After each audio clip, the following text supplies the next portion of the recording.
no time to fear. Karel is so near because showtime is here. So on with the show, let's give it a go. Karel is the one that you need to know. Now it's showtime.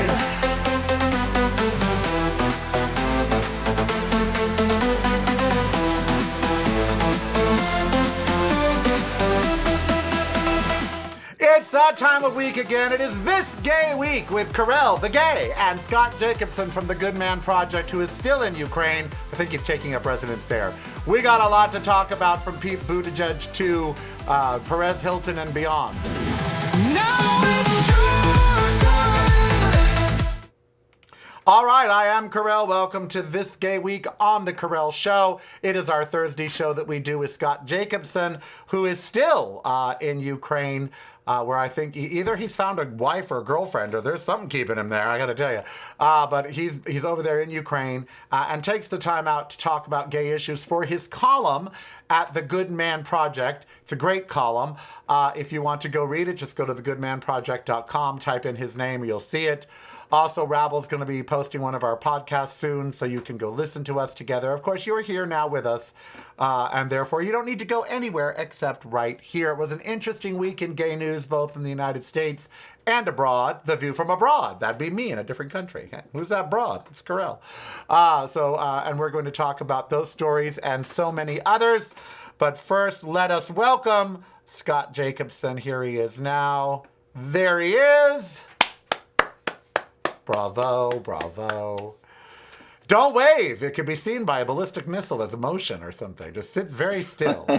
don't want you That's a little more close to home. We had a pretty bad attack this morning, so we were up quite early. Every time you say that, I just shake my head because it's like so normal for you now. This whole theme of this week's show is going to be things that are normalized but are not. And you, being in a war zone, have normalized the fact that this morning bombs fell around you. Anybody would flee that, would just get out. Like, I'm not staying where bombs are falling. But you are choosing to be there as a journalist, which is commendable. But I also think now is sort of a friend to the Ukrainians, because I'm sure you've gotten to know some and speak to some, and right, and so now you're also there because you're invested in what's going on. Well, let's start with that, because hey, how often do I get a guest in the Ukraine? You said yesterday there was a lot of attacks. Zelensky had come over here for Lindsey Graham's funeral, and has anything really changed in the last, say, week or two in terms of how people are viewing the war? Do they think it's reaching its final stages, or are they hopeful, or is it just more of the same? More of the same and some different. More of the same. People would like it to end, but some individual... Well, obviously not Zelensky, Trump, or Putin, or it would end. Putin started it. He can end it. Right. Today he could. Today he could end it. He could just I'm done now. Some different. You're right about some things are the same in terms of routine. When we do have bad attacks like that, sometimes through the bathroom or just closets sometimes. But in general, there's a pretty routine thing of first thing in the morning, go to the computer, check the internet, check the statistics, how many died, how many are injured in the attack, and those were pretty loud last night. Not a way to live. I feel my heart just aches for the Ukraine. That is just not a way, and it's become normal now after 5 years. And it's just, that's not a way. How do I say this? Ukrainians now live in a situation where they shouldn't have to live. That's not a way to live. And every week we talk about gay issues. And the gay community lives in many places in ways that they really shouldn't deem normal, in ways that you shouldn't live. And it's almost the same thing. Maybe it's not a war where bombs are falling, but there's conflicts, there's just so many people are living in untenable situations. Gay people who are here too, as we're talking about pride. Yep. And trying to keep it, and trying to have some normalcy. They're trying to have pride. They're trying to. By the way, before we go, can we revisit? What happened to the place with the pigs' heads? Did people rally and support them, or? I sent some contacts to them. I did not get a response. I am inclined to just go there as a civilian. Hi, I need to get whatever service you have. Oh, and by the way, I happen to be a journalist. Can we talk? Basically, this sort of thing. But play the part of the straight Canadian. One thing is different, not in terms of character, but in terms of stance. In terms of character, oscillations or vacillatory positions of Mr. Trump change from we'll provide patents for Patriot missiles, now we will not. The things that are being shot more directed at where I live are ballistic missiles. Patriot systems are the only systems that can intercept them. If you're not visiting reallykarel.com daily, you're missing out. Get the podcast, videos, and the blog, including recipes at reallykarel.com. That's really KAREL.com. Showtime is here, no time to fear. Karel is so near because showtime is here. So on with the show, let's give it a go. Karel is the one that you need to know. Scott Jacobson and I doing this gay week. He is in Ukraine. So let's get this right. The fucktard we call president told you guys, meaning Ukrainians, we're going to give you a patent for Patriot missiles. We're going to let you produce them. That way you can protect yourself from ballistic missiles. Now he's ixnay on the patent. And so the only weapon that can stop the ballistic missiles from coming in and harming Ukraine are Patriot missiles. And Ukraine doesn't have the patent, nor do they have the missiles. Is that basically the idea? Correct. We have Patriot systems. We don't have munitions for Patriot systems. Well, and therefore, if a missile is shot, it will land. According to that's what we've been seeing. According to the media, we don't have many left either. Well, go figure. That's true. There's at least two types. The majority, virtually all of those types of long-range precision strike missiles of the American arsenal are completely spent. Those were reported in either AP or Reuters recently. Yeah, it's ridiculous. All right. A couple things. First, let's start with Pete Buttigieg. Not judge with a D, but Buttigieg. I had looked it up. The Buttigieg who people judge. Yes, well, yeah. But he is the front runner for president. A little underreported story in this country with international ramifications, which is a hater, because that's really going to be the theme for today's show. A hater anonymously reported that the kids, Pete and Chasten Buttigieg have kids, were being abused in some sort of danger. CPS then required that the children leave the home. So they had to go live with the grandparents for a month, which is traumatic for for 4-year-old, 5-year-old kids. They're 4 years old. Yeah, that's traumatic. Meanwhile, CPS actually investigated Pete and Chasten, two of the most public people, two of the best parents around. The entire world knows what good parents they are, and yet they go and investigate Pete and Chasten, find out that they completely unfounded, no credibility at all, and of course return the children to him.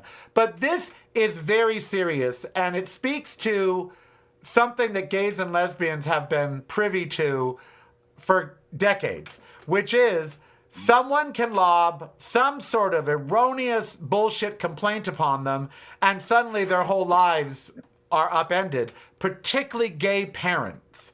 I looked it up. This doesn't just happen to Pete and Chasten. This has happened across the world where gay parents, someone doesn't like the fact that they're raising children, and they think, oh, well, they must be abusing them. And they report them with no basis and anonymously. And then the gay parents have to prove that they're actually good parents, even though it's some anonymous hater that has reported them. It's really tragic. Asymmetric burden of proof. Yeah. It is, actually. Good word for it, asymmetric burden of proof. And Pete was on George Stephanopoulos saying that they are trying to find out who did this because it's a felony in the United States to make a false report about this. But it was anonymous. Here's how the story will develop. Yeah, however, not everything, they might say it's anonymous, but you know what I mean? Like, they have to have some ways to track things. There's flock cameras everywhere nowadays. Just, look at one of those. But it's really, really sad. And it's a gay person suffering the consequences of a hater.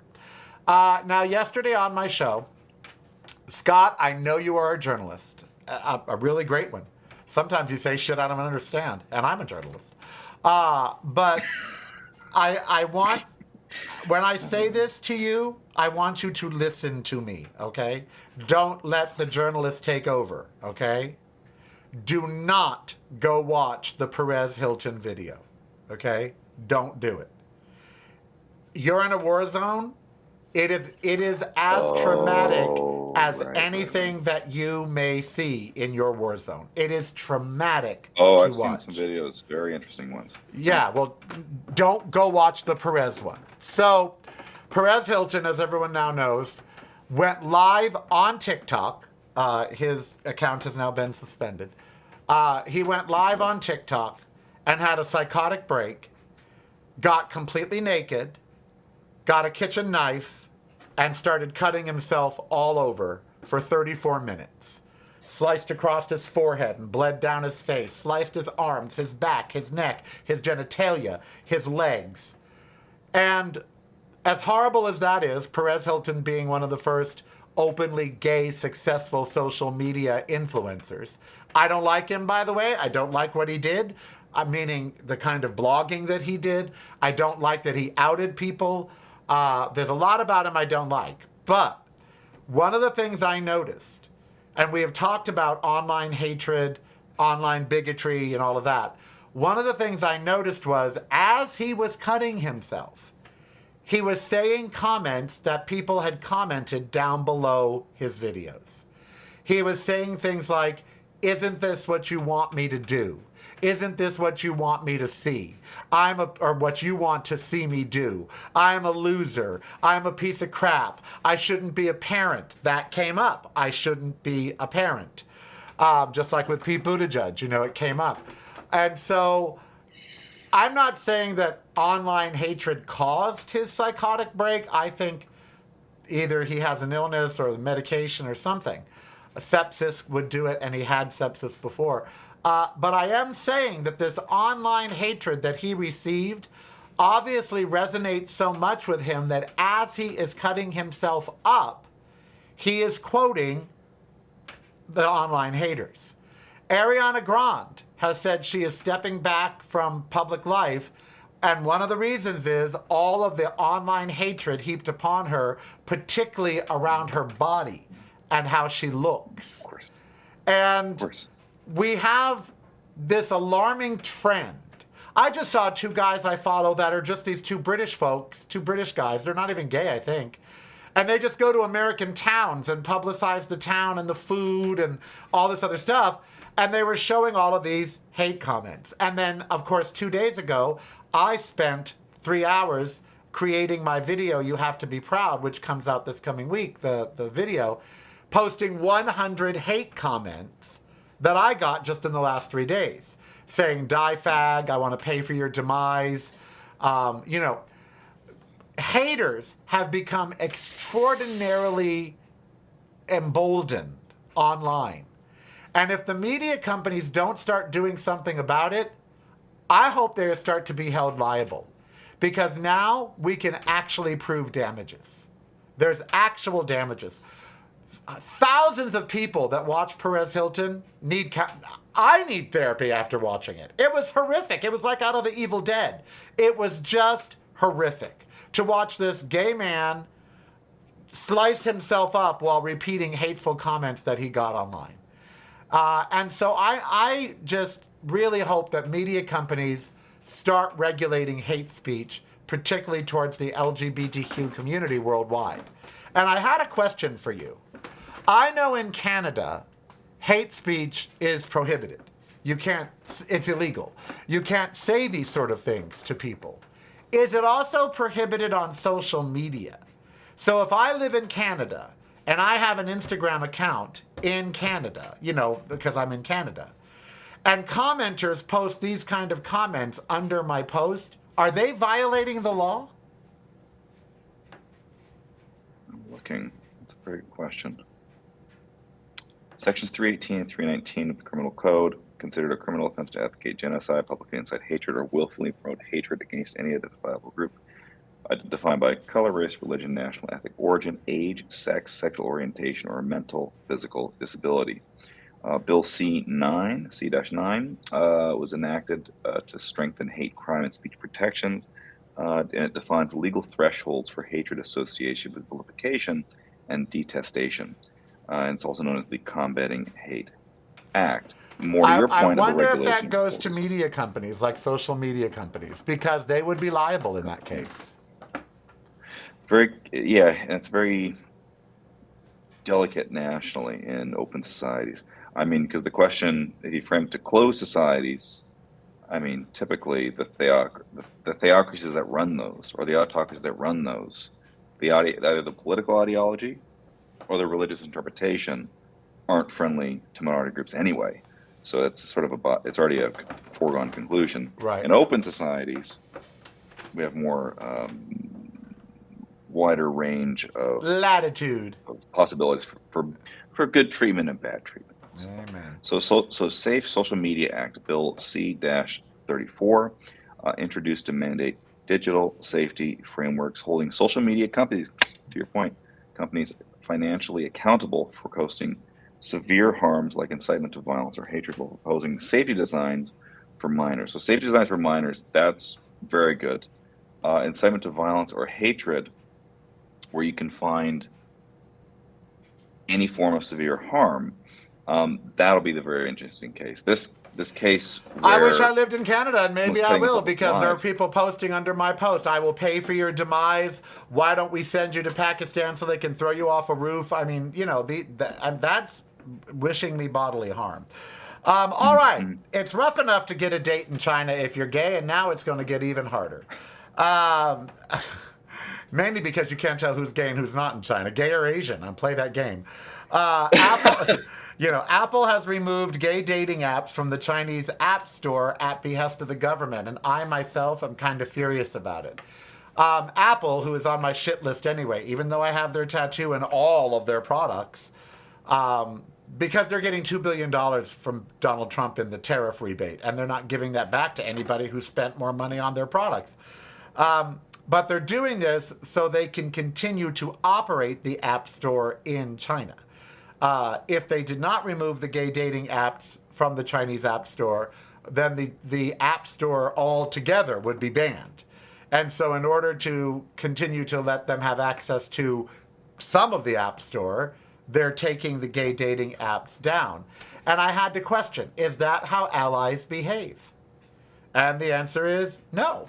And I just wonder how Tim Cook, a self-loathing gay man, obviously, because of his love affair with Donald Trump, I just wonder how Tim Cook reconciles that as a gay man. If I ran Apple and China said you have to remove the gay dating apps to have the App Store in China, I'd say then I guess we're closing the App Store in China. I guess you Chinese will not look, they're $1 trillion company. They don't need, this ain't like they're going to go bust if they don't sell apps in China.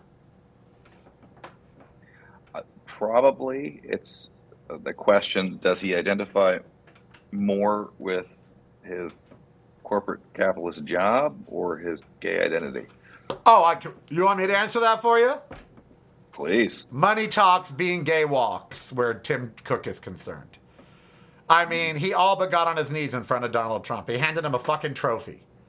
The guy who's the biggest anti-homophobe, anti-trans in the world, and Tim Cook hands him a goddamn trophy. So obviously we know where he sits. And he's being replaced, and I would like to see what the successor at Apple does. Maybe the straight guy will be even more gay-friendly than Tim Cook. So more like Tim Cook then. See you later. Exactly. Now, we're talking about hatred. We're talking about online hatred. We're talking about, escaping that kind of stuff. Monica Helms, she created the trans pride flag, which was created by, a woman. And she has seen enough. Following the re-election of Donald Trump, Monica Helms, the creator of the trans flag, and her wife, Darlene Wagner, watched with horror as the new administration moved to rapidly dismantle transgendered rights. At first, like so many of us, they thought, well, how bad could this get? And it got bad. They thought about moving from Georgia to a blue state, which has protections for transgendered people, but they just couldn't. They thought, no, it's going to get bad everywhere. So Helms and Wagner opted to move out of the country to Costa Rica, and they plan on staying there. So the inventor and designer of the Pride trans flag that so many trans people in America fly with pride has left the country to go to Costa Rica because of this country's stance on trans people. I find that sad, is what I find that. I find that story very, very sad. Well, the greener pastures for them are on the Equal Dex ranking. Costa Rica is number 1 in Central America. Yeah, the former editor at Advocate and now the head of Gallica, the MSP Entertainment Critics, Diane Minshall, her side hustle now is Costa Rica relocation for gay and lesbians. It is the Mrs. What is it? Miss Helms. Patreon is the way to show you care. Subscribe today if you dare. Keep the show on there. Patreon is the way. Now it's showtime.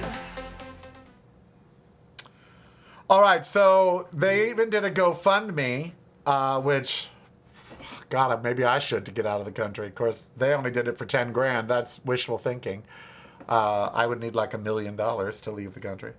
And that's really what you need if you want it. I mean, I know that sounds like an obtuse figure, but if you're going to move to Ireland or Spain, Portugal, the UK, any of those places, you want to buy a house, it's going to be $500,000, right there. So, in discussing the move to Costa Rica, she said she is finally sleeping through the night after she endured many anxious and sleepless nights due to the Trump administration's ongoing attacks on transgendered people, which included a ban on trans military service, a campaign to restrict transgendered and non-binary individuals from accurately reflecting their gender markers on their passports, and an aggressive push to redistrict gender-affirming care, especially for youth and young adults. So she added, ICE raided the Hyundai facility in Georgia and took in 300 people. It's ridiculous. We just don't want to be anywhere near any of that. So the designer of the trans pride flag has fled to Costa Rica because of what's going on. That's almost like Betsy Ross moving to like Guatemala. You know what I mean? It's like you know who Betsy Ross is, right? She's a famous whatever. Let's see. Oh, you are Canadian. Betsy fucking Ross. She sewed the first American flag. Oh, there she is. Yeah. Oh, we're going to give you a basic civics exam here. Betsy Ross, come on. Oh, well, I'm not moving to America. I'm going to... Yeah, no, yeah. It's pretty sad when it's safer in Ukraine than the USA. It's like pretty sad. I mean, you take the report of the Borders recent ranking. I am freer as a press person here. Not safer, but I am freer. Well, Donald Trump just this week, when some reporter said he was with MS Now, in the Oval Office, chastised him, told him not to speak, said that his network was crap, that no one watches it, no one listens to it, and told him not to ask him any more questions. I mean, and this is in the Oval. That step by step is almost a general pattern of discrediting and then avoiding the question, then going to someone he likes. Now, there's a group called Outright International. And recently, Laverne Cox, who I've interviewed and I love and adore, I really love how open she's been about the criticism she received. She dated a MAGA cop. She dated a cop that was a Trump supporter for 3 years. She lost a lot of followers over it. She got a lot of hatred about it. And she did justify it, albeit weakly, meaning... we just don't talk politics, or maybe I'm trying to, he's changing his mind or whatever, but they're not together now, obviously, because he wouldn't take her home to meet the family or anything, you know. Anyway, Laverne Cox hosted Outright International's annual Celebration of Courage Awards at the Chelsea Pier on June 1st as the organization honored Brazilian Democracy Institute Vote LGBT, or Felipe de Sousa Award. And then Cyndi Lauper, who also got the Outspoken Award, and Levi Strauss, who got the Outstanding Award. We all want to live in a global world where LGBTQ people can be free to live our lives, Outright International Executive Director Maria Solgin said in an interview with Gay City News. To get New Yorkers to also think about the rest of the world, I think it's pretty cool. Vote LGBT in Brazil is an NGO. It is led by Bru Pereira and Gui Mohalam. Vote LGBTQ has created digital infrastructure and resources to mobilize voters, support legislation to protect LGBTQIA people, and bring more LGBTQ voices into politics. In just 10 years, Vote LGBT has transformed Brazil's political candidacies from 3 openly gay candidates for government positions to more than 3,000 and has mobilized more than 3 million voters in Brazil. So what a great organization and what a piece of good news, and I'm glad they got the award. And Brazil is comparable to probably the Netherlands or France in terms of LGBT equality. They are one of the leading nations in terms of in that region, Latin America, for LGBTQ rights. So, you know, and good for them. But it's nice that in America we are recognizing organizations that we could actually use here. The amount of LGBTQ candidates reached an all-time high about 2 years ago here in America, and now they're on the decline again. Some are winning. I'm not counting out the ones that are winning here in our country. We do have some. And this week we saw a very progressive man with an Arab name in Michigan win the Democratic primary. Which is encouraging, and he's very pro-LGBTQ. So that's great. But congratulations to the Brazilian organization for their award, and congratulations to Laverne Cox and Cyndi Lauper as well, because they both got awards. By the way, his name is El Sayed, Abdul El Sayed, and he jokes openly about how someone with his name should not be winning in American politics, but he did. And he identifies as a democratic socialist, although we've had some issue in the last week with people identifying as that, because the actual Democratic Socialist Party came out with their platform, and it is not the platform of these people. It is not what they believe. They don't want to abolish Congress and get rid of the borders and open all the jails, and but so the Democrats are going to have to figure out how they're going to deal with the socialist wing of the Democratic Party. But calling them Democratic Socialists is not going to work. Now, while Brazil is leading the way, we have there was a warning issued. I'm trying to find the story. There was a warning issued about all the anti-gay laws happening in West Africa, and that anti-LGBTQ laws, which we have covered here on the show. There's a lot of them. Activists in the region say politicians regard gay people as the easiest scapegoats to maintain their power. Isn't that universal? Don't you think that's universal? I think scapegoats are universal. I think LGBT are one of the most prominent for sure. Yeah. If you want to try to ignite a conservative base, attack gays. I mean, let's be real. MAGA's never met a trans person. Most MAGA never met a trans person in their lives. And if they have, they don't know that they have. And they certainly have never seen one in a bathroom. That second point is very important, actually. Yeah. They didn't know they had met. All right, we'll be back with more of Scott Jacobson in the Ukraine, barring any ballistic missiles that are unforeseen, on this gay week, for the week of August. Well, Andrew's birthday week. My late husband would have been 60 this Friday, and he would have still said I'm younger than you. It's broadcasting from a completely different point of view. Yours. Listen daily to the Karel Cast on your favorite streaming service.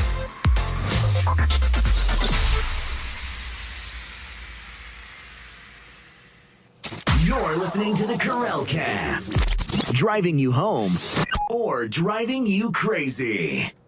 It's broadcasting from a completely different point of view. Yours. Listen daily to the Karelcast on your favorite streaming service.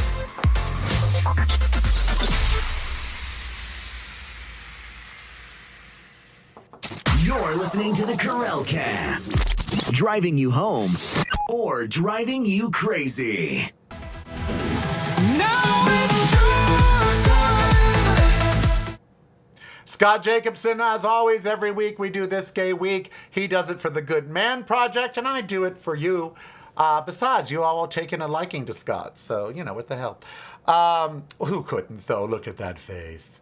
So anti-LGBTQ laws are on the rise across West Africa. Here's just a little list. In March, Senegal doubled the maximum prison sentence for gay sex to 10 years, which it seems kind of dumb to put someone in an all-male prison for gay sex, but, aren't you just sending them to Disneyland? Anyway, I'm just kidding. I'm just kidding.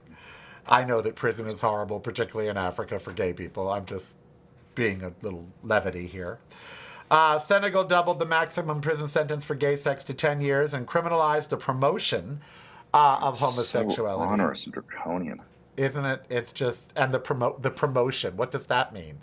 Are you out there passing out flyers? What does it mean? Niger, not Niger. People say Niger, but it's Niger. Niger criminalized sexual relations with a person of the same sex in February, the first time same-sex intimacy had been outlawed in that country since the country existed. Suddenly there was a need.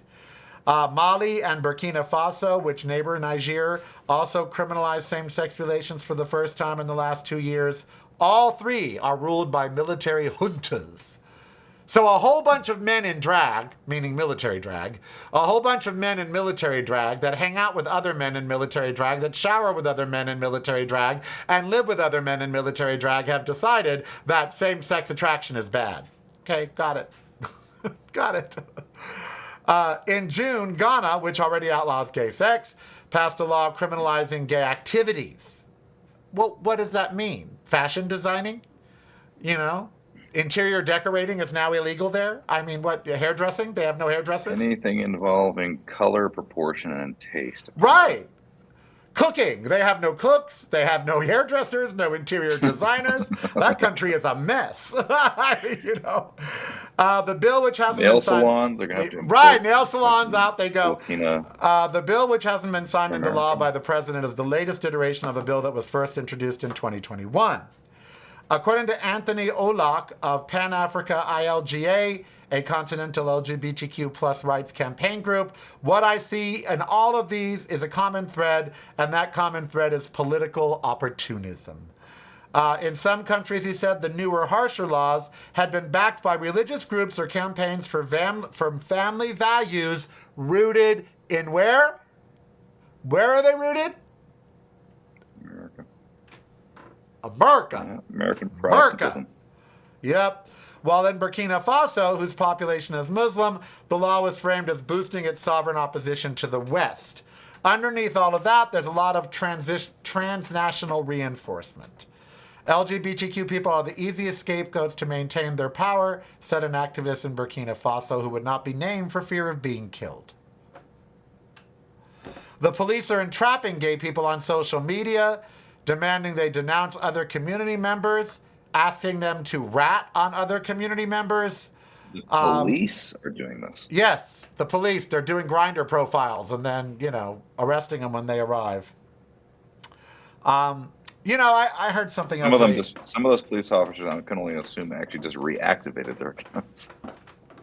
Look, like George Michael said, the cop that arrested him for lewd conduct in that park at Will Rogers Park got what he came for before he arrested him.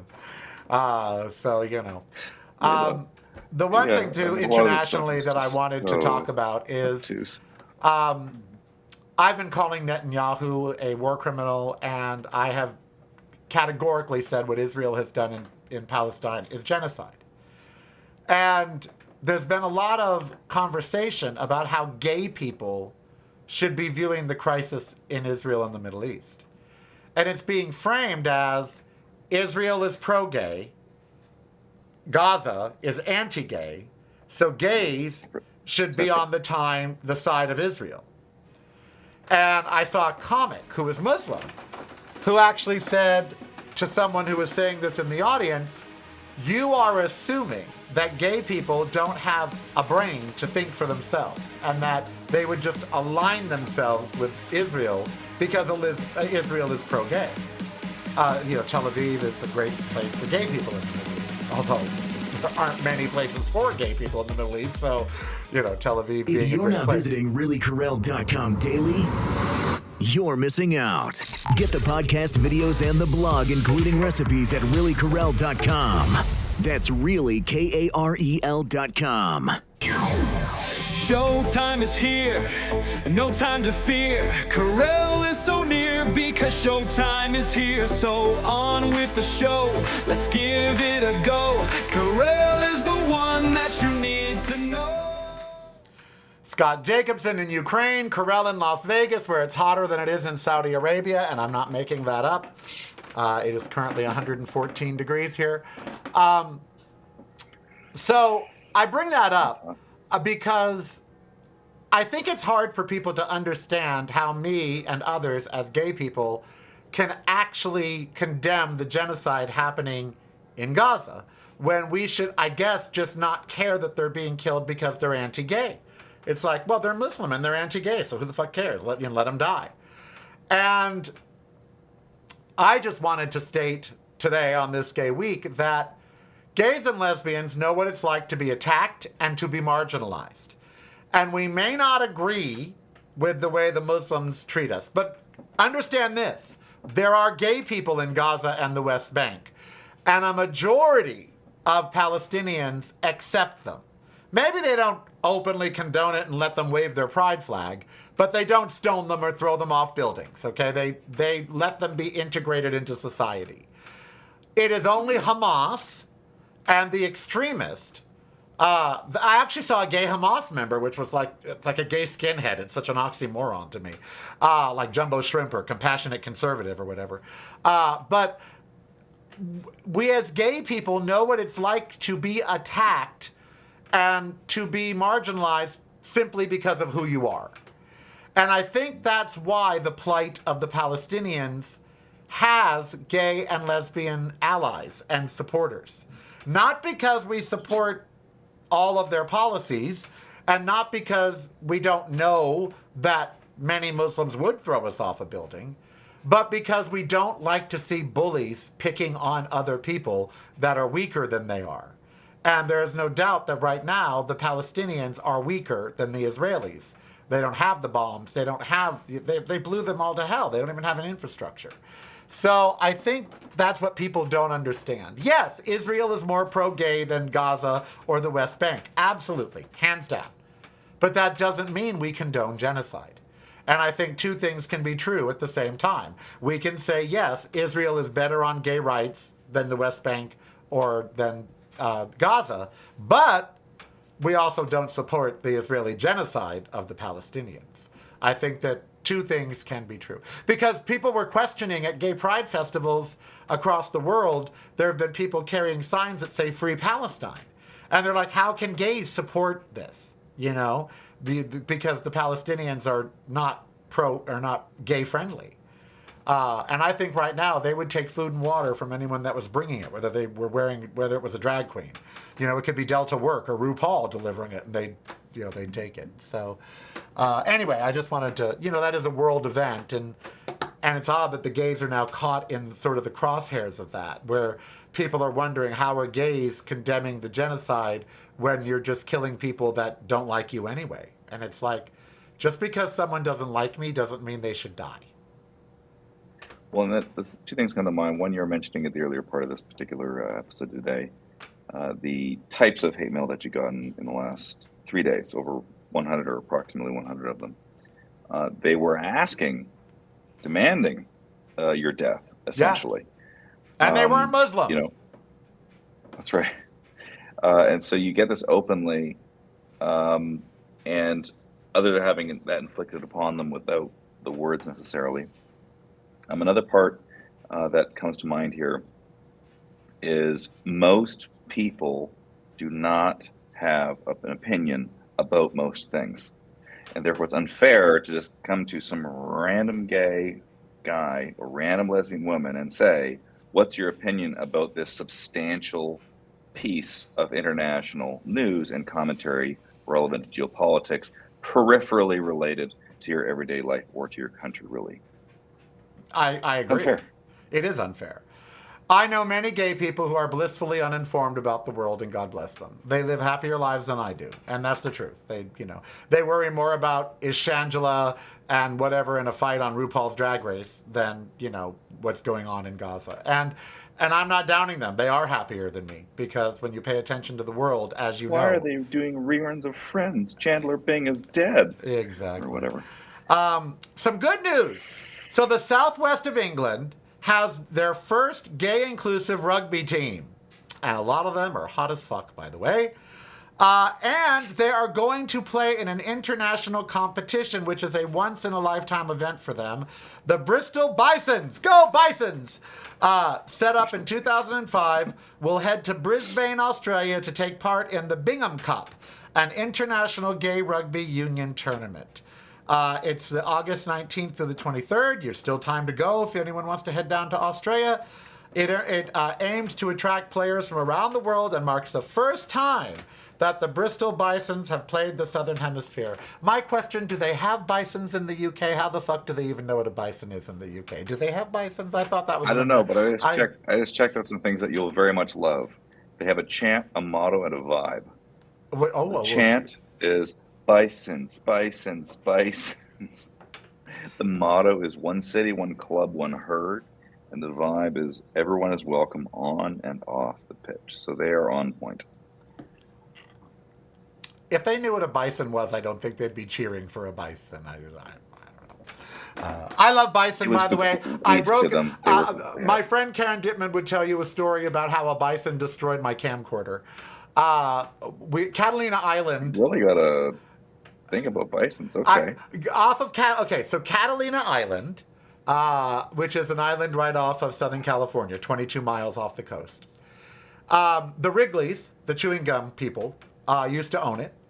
And when the bisons were about to be extinct, they decided to transplant a herd of bison to Catalina Island so they could thrive.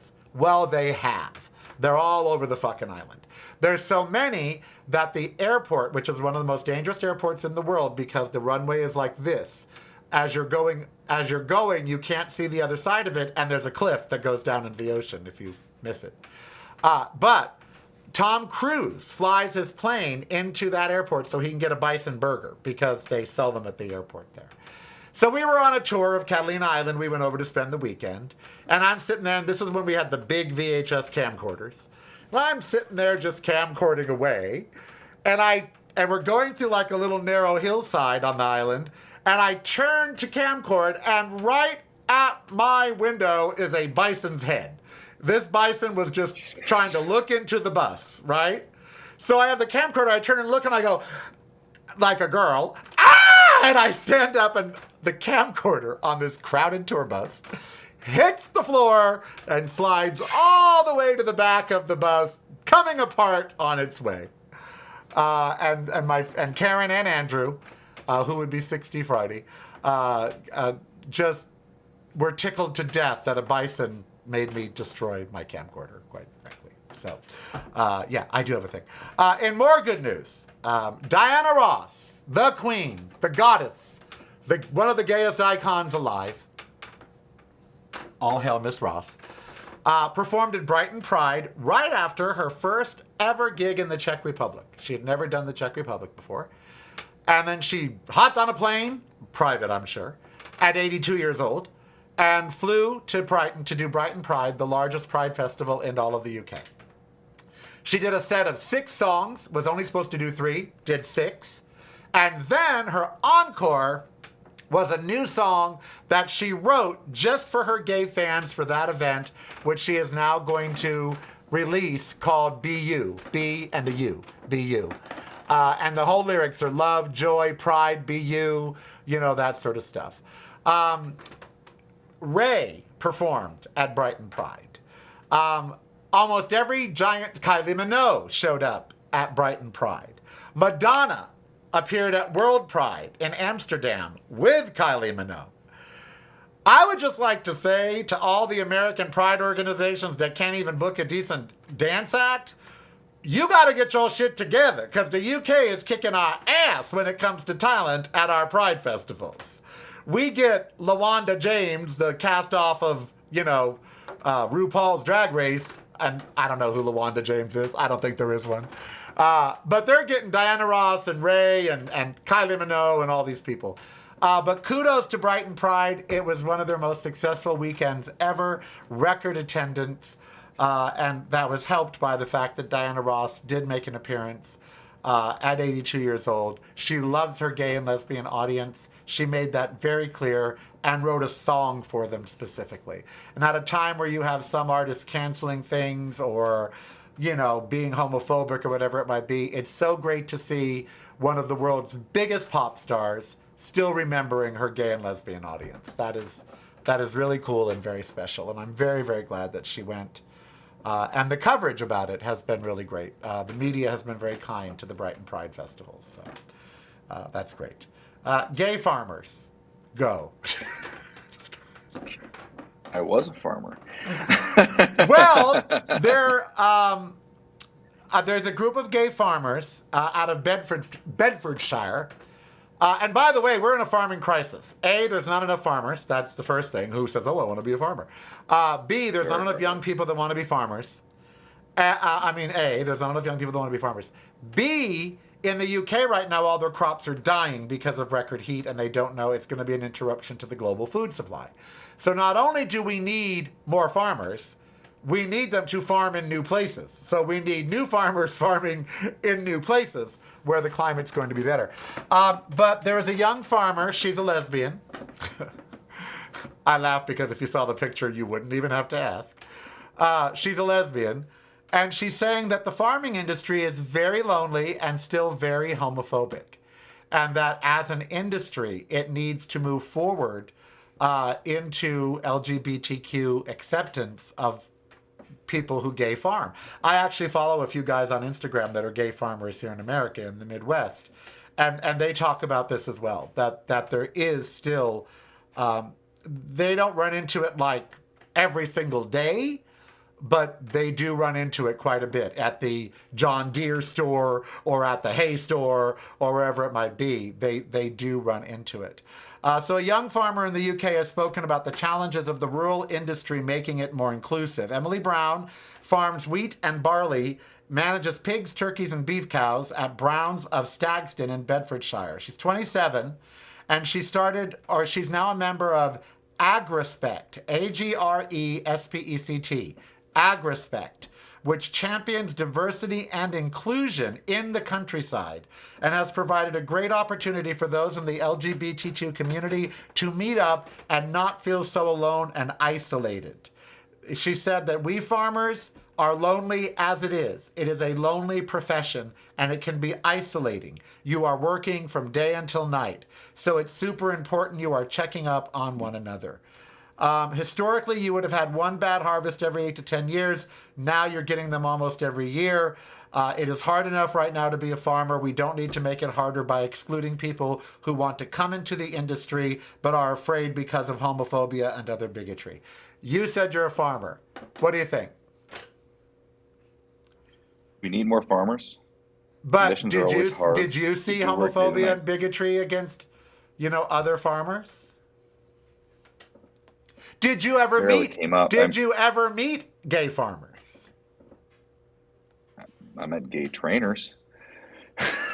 Yeah, but see, like over in Africa, horse training, that would be a gay activity. So just saying. Probably. Yeah. So, but you never really met any gay farmers? Good question. See, I think that's what she's talking about. Either they're in the field. Yeah, and it's also conflation between ranch farming and equestrianism. Well, I did equestrianism. I think what she's trying to stress is that either they have to hide it, which is isolating, or they're afraid to get into the profession because of perceived. Let me give you a good example. about how perceived homophobia can prevent things. I got a motorcycle in 2005 is when I've got my first bike. So I've been riding for 21 years. When I got it for gas purposes and all of that. I didn't really think about that I was, quote, becoming a biker, unquote. But suddenly I was. And I started riding with all of my friends, who were straight, by the way. Big, burly, straight, handsome, young bikers. And I got worried. Like, am I going to be beaten and killed? Because we're going to biker places. We're going to Sturgis. We're going to Blacksmith's Corner in Orange County, which is a very famous, if you're a biker, I wouldn't even have to tell you where it is. You would know. But it's a biker bar in Trabuco Canyon. And we went to other biker hangouts. And I'm talking bikers. I mean, bikers. And here I'm riding up on these fabulous, huge motorcycles that the motorcycle industry gave me, the council, so I could ride. And I've got all the gear. Patreon is the way to show you care. Subscribe today if you dare. Keep the show on there. Patreon is the way. Now it's showtime. All right, we are back. Scott Jacobson here. We're going to finish up. But what I was going to say is, did I get a little homophobia? Yeah, there was a couple assholes, but there's always a couple assholes. For the most part, was I accepted and no one even made a big deal about it? Absolutely. We talked about the bike I was on. We talked about gear. We talked about great rides we have gone on, or riding across Ireland, or riding through France. It just never came up. And then, let me tell you, we were in Monterey for Laguna Seca, a big bike event where there's a race. And we walk in. So James, my riding partner, long blonde hair, beautiful man, gorgeous, straight as can be, beautiful man. We're meeting other friends at the Chart House in Monterey, where I'm on the radio there. We go in to meet our friends. Me and James walk up to the bar. They won't serve us. This is in Monterey, California in like 2010. They wouldn't serve us. Oh, we're out of beer. Okay, we'll have a shot of whiskey. Oh, we're out of whiskey. And suddenly I look at James and I go, I know what this is. And I look at the bartender, I go, oh my God, this is homophobia. You're being homophobic. You think he and I are a couple and you don't want us in your Chart House. And so the manager came and assured me that wasn't the case. That's not the case, that's not the case. I said, okay, what'd the bartender tell you? He goes, well, he said he can't serve you because you're already drunk. We hadn't been drinking. So my biker friends, come up to the bar after they see that we're not being served, the four of them, and they're all straight. Can I tell you, they tried to grab the bartender, take him outside, and beat him to death. I'm not making this up. I had to protect the homophobes. I had to say, no, I'm used to this. This is not new. This is homophobia. They were going to beat the bar owner and the bartender on my behalf because they wouldn't serve me because I was gay. So my experience in the biking world isn't homophobia. It's the exact opposite. My biker friends got pissed when they saw homophobia. They didn't like it. So it's very interesting. So I wonder if in farming it's the same way. I wonder if it's perceived that it's homophobic, but it really isn't. I don't know. I'm not a farmer. Equestrianism. Yeah, so I was not in Western riding. I was primarily in English riding, and in English riding it was a hunter jumper barn, show jumping primarily, and it was a higher end barn. There were former Olympians themselves, former Olympian for Team Canada. They trained the top woman show jumper in the world, and in those areas there was a sensitivity to these things. They did advertise and have the pride flag on the main show park, on the logo and stuff at relevant times of the year. And then there was commentaries like, oh, in California down at the show park, oh yeah, half the men who are trainers are gay. These sorts of comments would be the things that would pop up. Not in a derogatory way, just it's a thing. And so at least they're not fucking the horses. Anyway. That's right. Some good news. Have you seen Spider-Man? How are there theaters in Ukraine? Are people going to the movies? Is there, My friend went to the theater the other day and watched The Odyssey. Oh, I haven't seen it yet because I won't see it unless it's on 70 millimeter. And we have one of those theaters here, but they're sold out till September. And they're selling the tickets for $1,500. Spider-Man Brand New Day. It is the second box office smash this year with an openly trans actor, which is absolutely wonderful. The role is Malachi Roke, Michael, Maikol. So I think that's Michael. Michael Roke plays EJ, the son of a police detective in the Spider-Man sequel. And this young Michael Roke is trans. And it's one of the biggest movies at the box office right now, and it features a trans person in a major role, and that is absolutely wonderful. Congratulations to Michael, and to the filmmakers for not, wussing out. What's the other huge motion picture right now with a major trans actor? I think it's Odyssey. The Odyssey, Elliot Page.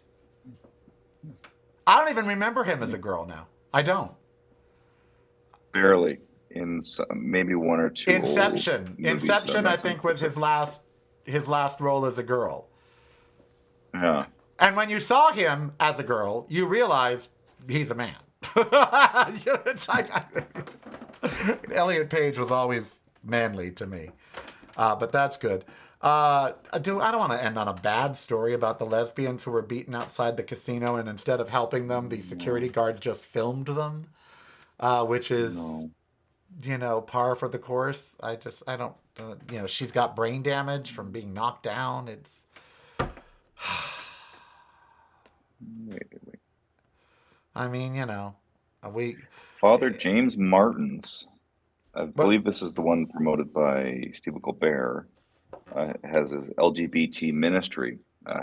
They've announced a New York City pilgrimage. So this is a day ago in the Catholic Herald. It's a 3-day pilgrimage through New York City, highlighting sites connected with LGBTQ Catholics and the HIV/AIDS epidemic. Okay. Yeah, More positive than I have a real problem with Christianity and gay. I really do. That it's gay Christian is an oxymoron to me. They don't want you. They don't like you. They rally and vote against you. So why try to be accepted? And the Catholic Church, men in dresses denouncing trans and gay people. It's pretty ridiculous. I did read this interesting thing, but we can leave on this. I read an article today, an interview with Professor John Gilbert McCurdy, about our founding fathers and the Revolutionary War and gay people. And there was a trial. There was a historic trial and scandal about a military soldier who allegedly buggered his housemaid, his houseboy, his horse stable boy or whatever. And it went to trial and everything. And no one would serve with him because they were, I guess, afraid he was going to, tackle them or something. And his name was Robert Newberg. He was a chaplain in the British Army from the early 1770s until the late. He was born outside of Dublin. He was raised in Ireland. It is never known if he really was gay or not, but he did go on trial for it. All right, Scott, stay safe in Ukraine. I am Karel. Be who you want to be. So don't hurt anybody. We'll be back next week with This Gay Week, given that there's no more ballistic missiles. Please be well over there and be safe. Don't forget to read The Good Man Project, and you can read a transcript of everything you just heard at thegoodmanproject.com, not .ca.com, I think. It's broadcasting from a completely different point of view. Yours. Listen daily to the Karel Cast on your favorite streaming service.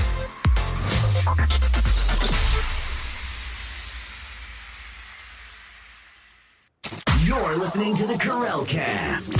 Driving you home or driving you crazy. It's broadcasting from a completely different point